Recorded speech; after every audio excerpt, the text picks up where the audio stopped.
Keir Starmer, I'm asking you to leave now, because otherwise I'll name you. I'm not having it, and I've warned you before. It's the same people. No one inside the House of Commons believed what they were seeing. Not the MPs on the green benches, not the clerks at the table, not even the journalists watching from the gallery, because moments earlier, the Prime Minister of the United Kingdom had lost control and in doing so shattered one of the most sacred conventions of British politics. It began as a routine but tense debate on immigration. The chamber was loud, restless, already charged with frustration. Nigel Farage rose to speak, calm and measured, delivering a pointed critique of Labour's border policy. No theatrics, no shouting. Just cold, deliberate words that cut straight through the noise. He accused the government of confusion, weakness and betrayal of public trust. He spoke of broken promises, uncontrolled crossings and communities paying the price. MPs murmured, cameras zoomed in, and then something snapped. Before we go any further, let me ask you something. If you care about what's really happening in British politics behind the headlines, beyond the spin, then please take just 1 second to like this video and subscribe to the Britain Daily. It's completely free and it helps us keep bringing you the hard-hitting stories that matter.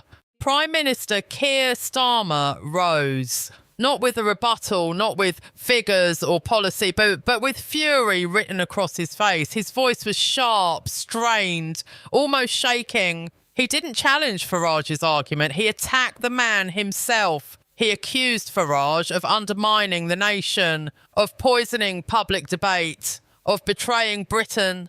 Gasps rippled through the chamber. The Speaker immediately intervened, calling for order.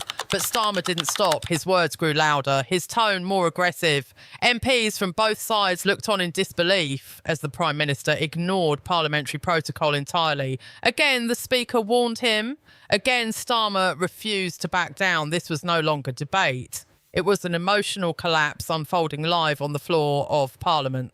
Then came the moment that will be replayed for years. The Speaker stood and invoked Standing Order 43, a rarely used rule reserved for serious disorder. The chamber fell silent. Security officers entered the Commons floor, and in a scene that defied modern political memory, the Prime Minister was escorted away from the dispatch box, physically removed. Not suspended, not adjourned. Removed. MPs sat frozen. Some stared at the floor, others whispered in disbelief. The authority of the office, centuries of tradition, evaporated in seconds. As the doors closed behind him, Westminster knew something irreversible had happened. Outside the chamber, word spread instantly. Phones buzzed. Clips hit social media within minutes. The footage went viral before Starmer even reached the corridor. And the damage wasn't just visual, it was symbolic. A Prime Minister unable to control himself, a leader silenced by the Speaker, a government exposed in its most fragile moment. Meanwhile, inside the Commons, Nigel Farage remained seated, expressionless. He hadn't raised his voice, he hadn't broken a rule, he hadn't needed to. The contrast was brutal. By the time the session resumed, the narrative had already escaped Westminster. Britain was watching. And the question forming in millions of minds was no longer about immigration policy. It was about leadership and whether the man just escorted out of Parliament could ever regain control of his party, his government or the country itself. What happened next was even more damaging than the moment itself. Within minutes, the footage exploded across social media. Not clips, not commentary, raw video. The Prime Minister being escorted from the House of Commons, a scene many viewers initially believed was fake. But it wasn't. Every major broadcaster confirmed it. And with confirmation came chaos. Outside Parliament, journalists flooded the courtyard. Cameras swung toward Nigel Farage as he emerged, calm and unhurried. No raised voice, no victory lap, just a brief statement that landed harder than any insult. This is not the behaviour of a man fit to lead a country. That was all he needed to say. Inside Downing Street, the atmosphere collapsed into panic. Senior aides scrambled to contain the damage, but there was no controlling a moment like this. Ministers stopped answering calls, press officers delayed statements, and as the silence stretched, it only amplified the sense of crisis. Then the leaks began. Sources close to the Prime Minister quietly admitted that tensions inside Labour had been building for weeks. Immigration, polling, internal divisions, pressure from both wings of the party. The Commons' outburst, they said, wasn't an isolated incident. It was the breaking point. Some aides reportedly questioned Starmer's emotional resilience under sustained pressure. Others raised concerns about judgment. By nightfall, those whispers reached Labour MPs and the response was brutal. Several backbenchers cancelled media appearances. Others demanded emergency meetings. A small number began openly discussing leadership alternatives, not publicly but privately, urgently. Trust had fractured. Polling firms moved quickly. Overnight snap surveys showed a sharp drop in confidence, not just in the government, but in Starmer personally. Voters weren't debating policy anymore. They were questioning temperament, leadership, stability. Meanwhile, Farage didn't need to say another word. He allowed the footage to circulate untouched. The contrast between his composed presence and Starmer's meltdown became the story.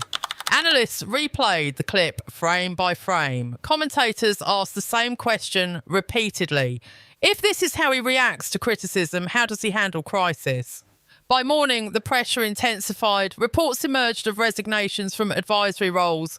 Labour's internal messaging channels reportedly descended into confusion, with conflicting instructions and delayed responses. And still, no clear explanation, no apology, no justification, no reassurance, just silence.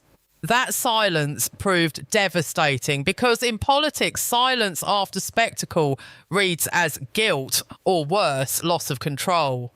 Opposition parties seized the moment. Conservative figures spoke of a breakdown in authority. Reform UK supporters framed it as proof of elite fragility. Even neutral commentators began using language rarely associated with a sitting Prime Minister.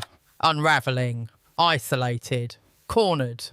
By the end of the day, the question dominating Westminster had changed. It was no longer what happened in the chamber. It was what happens next. Because governments survive scandals, they survive criticism, they even survive poor polling. But a Prime Minister publicly losing control and being removed from the heart of British democracy is something else entirely. And Labour knew it. As night fell, emergency meetings were called. Numbers were counted. Names were quietly floated. Allies reconsidered their loyalty. The footage kept looping. The silence stretched on. And the pressure kept rising. What began as a heated exchange had become a full-blown leadership crisis. And by the time the sun rose again, one thing was clear.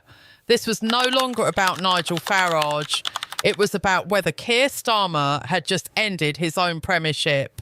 By the following morning, the crisis had hardened into something far more dangerous than embarrassment. It had become structural. Inside Labour headquarters, emergency meetings stretched into the early hours. Senior figures demanded explanations that never came. Allies who once defended the Prime Minister now avoided cameras entirely. The absence of a clear response wasn't just noticed, it was interpreted as weakness, as fear. As the leader no longer in control of events, reports emerged that several MPs had privately submitted letters of concern to party whips.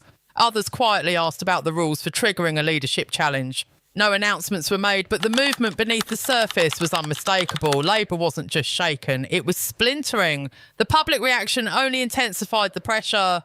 Phone-in shows were flooded. Social media sentiment turned sharply negative. Even voters sympathetic to Labour expressed unease, not with ideology, but with temperament. The same phrase appeared again and again. He doesn't look like a Prime Minister. Political analysts noted the symbolism was catastrophic. British politics is built on restraint, composure and ritual. A Prime Minister being escorted out of the Commons shattered that image instantly. Authority, once cracked in public, is nearly impossible to repair. Meanwhile, Nigel Farage remained almost silent, and that silence spoke volumes. He didn't attack, he didn't celebrate, he didn't escalate. He allowed the contrast to do the damage. Every replay of the footage reinforced the same narrative. One man composed under fire, the other overwhelmed by it. In modern politics, perception often outweighs policy, and this perception was brutal. By midweek, polling showed Labour losing ground across key demographics. Undecided voters drifted away. Core supporters expressed doubt. Confidence in leadership collapsed faster than party support itself, and a warning sign no strategist ignores. Behind closed doors, senior Labour figures began planning contingencies. Some argued Starmer could recover with time and discipline. Others believed the damage was irreversible, that the image of a Prime Minister losing control in Parliament would define him forever. History offered little comfort. British leaders have survived scandals, rebellions, even mass protests. But public humiliation at the heart of Parliament is different. It stains the office itself, and voters rarely forget moments that feel final. As days passed, the question evolved again. It was no longer, will Keir Starmer resign? But how long can Labour afford to wait? Because every hour of silence deepened the narrative. Every delayed response allowed opponents to frame the story.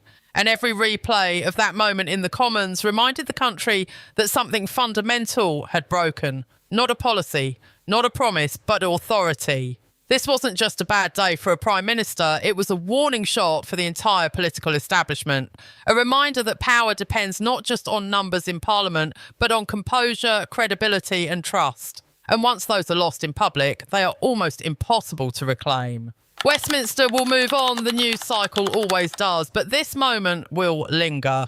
Because somewhere between the raised voice, the ignored speaker and the security officers stepping onto the Commons floor, a line was crossed, and British politics may never look quite the same again.